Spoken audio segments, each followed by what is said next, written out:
So ನಿಮ್ಮ ಅಭ್ಯರ್ಥಿಗೆ Davanagere south ಜನ ಯಾಕೆ ಓಟ್ ಹಾಕಬೇಕು?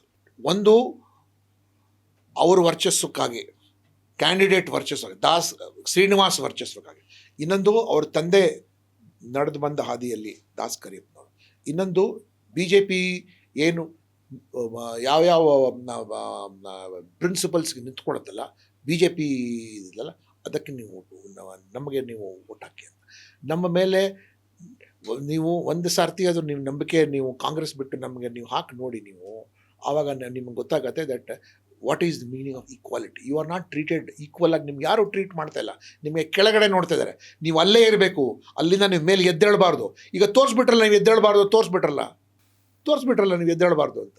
ನೀವು ಅವರು ಕಾಂಗ್ರೆಸ್ನವ್ರು ಎಷ್ಟು ಮಟ್ಟಕ್ಕೆ ನಿಮ್ಗೆ ಹೆದರ್ಸಿದ್ದಾರೆ ಅಂದರೆ, ನೀವು ಬಿ ಜೆ ಪಿಗೆ ಹೋದರೆ ಹಂಗಾಗ್ಬಿಡುತ್ತೆ, ಹಿಂಗಾಗ್ಬಿಡುತ್ತೆ. ಏನ್ರಿ ಆಗಿದೆ? ಏನಾಗಿದೆ ಅಲ್ಲಿ? ಎರಡು ಬಾರಿ ನಮ್ಮಲ್ಲಿ ಬಿ ಜೆ ಪಿ ಸರ್ಕಾರ ಇತ್ತಲ್ಲ, ಏನು ತೊಂದರೆ ಆಗಿತ್ತು ಮುಸ್ಲಿಮ್ಸ್ಗೆ? ಈಗ ತಾನೆ ಇವ್ರು ತಾನೇ ಇಲ್ದಿದ್ದು ಸಲ್ದಿದ್ದು ಪ್ರಾಮಿಸ್ಗಳೆಲ್ಲ ಮಾಡಿ, ಅವರು ಬೇರೆ ಎಲ್ಲ ಥರ ವೇಷಗಳೆಲ್ಲ ಹಾಕ್ಕೊಂಡು ಈದ್ಗಾಗಿ ಹೋಗ್ಬಿಟ್ಟು ಪ್ರೇಯರ್ ಎಲ್ಲ ಮಾಡಿ ಬರೀ ಸುಳ್ಳಿನ ಕಂತೆ ಹೇಳಿಬಿಟ್ಟು ಬಂದಿದ್ದಾರೆ.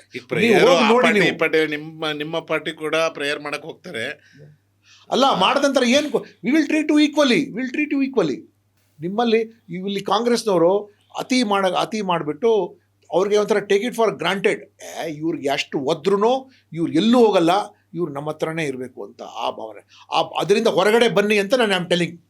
ಓಕೆ, ಈ ಸಲ ಏನಾದರೂ ಬಿ ಜೆ ಪಿ ಗೆತ್ತಂದ್ರೆ ಮತ್ತೆ ಇನ್ನೊಂದು ಮಂಗಳೂರು ಆಗುತ್ತೆ ದಾವಣಗೆರೆ. ಇದುವರೆಗೂ ಬೇರೆ ಥರ ಇತ್ತು ದಾವಣಗೆರೆ, ಮಂಗಳೂರು ಆಗುತ್ತೆ ಅಂತ ಇದೆ. ಚಿಕ್ಕಪೇಟೆಯಲ್ಲಿ ಯಾಕೆ ಆಗ್ತಾ ಇಲ್ಲ, ಜಯನಗರದಲ್ಲಿ ಯಾಕೆ ಆಗ್ತಾ ಇಲ್ಲ, ಅಥವಾ ಬೊಮ್ಮನಹಳ್ಳಿಲಿ ಯಾಕೆ ಆಗ್ತಾ ಇಲ್ಲ, ಅಥವಾ ರಾಜಾಜಿನಗರದಲ್ಲಿ ಯಾಕೆ ಆಗ್ತಾ ಇಲ್ಲ? ಅದು why is it not happening? Sir, ಇಲ್ಲಿ ನೋಡಿ, ಕರ್ನಾಟಕದಲ್ಲಿ ಆ ಡಿಸ್ಟಿಕ್ ಬಿಟ್ಟರೆ ಕೋಸ್ಟಲ್ ಏರಿಯಾದು ಮತ್ತು ಇನ್ನೆಲ್ಲೂ ಕಡಿಮೆಗಳೇ.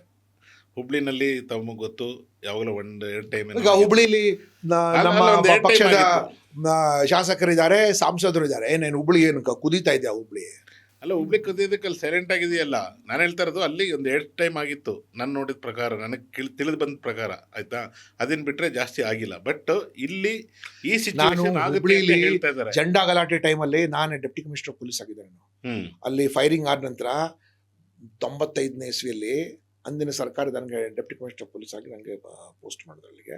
ಅಲ್ಲಿ ಮಾನ್ಯ ದೇವೇಗೌಡರ ಲೀಡರ್ಶಿಪ್ಪಲ್ಲಿ ಎಲ್ಲರಿಗನ್ನು ಕರೆಸಿ, ಬಿ ಜೆ ಪಿನ ಆವಾಗ ಪ್ರಹ್ಲಾದ್ ಜೋಶಿಯವರು, ಅನಂತಕುಮಾರ್ ಅವರು, ಮತ್ತು ನಮ್ಮ ಜಗದೀಶ್ ಶೆಟ್ಟರ್ ಅವರೆಲ್ಲ ಇನ್ನೂ ಯಂಗ್ ಫೈರ್ ಬ್ರ್ಯಾಂಡ್ ಲೀಡರ್ಸ್ ಆಗಿದ್ದರು. ಎಲ್ಲರೂ ದೇವೇಗೌಡರಿಗೆ ಕರೆಸಿ ಮಾತನಾಡಿ ಇತ್ಯಾದಿಗಳು ಮಾತನಾಡಿದ ನಂತರ ಇವರು we have always been Muslim majority population ಬಂದುಬಿಟ್ರೆ ಹಿಂದೂಗಳಿಗೆ ಅಲ್ಲಿ ಇರೋದು ಭಾಳ ಕಷ್ಟ ಹೋಗ್ಬಿಡುತ್ತೆ. They feel very much out of place, ಜಾಗ ಬಿಟ್ಟು ಹೋಗ್ಬೇಕು. ವೆರಾಸ್ ಸಾವಿರಾರು ಸಂಖ್ಯೆ ಹಿಂದೂಗಳ ಮಧ್ಯದಲ್ಲಿ 2 ಜನ ಮುಸ್ಲಿಂ ಮನೆ ಇದ್ರೂ ಅವ್ರಿಗೆ ಯಾವ ತೊಂದರೆನೂ ಆಗೋಲ್ಲ.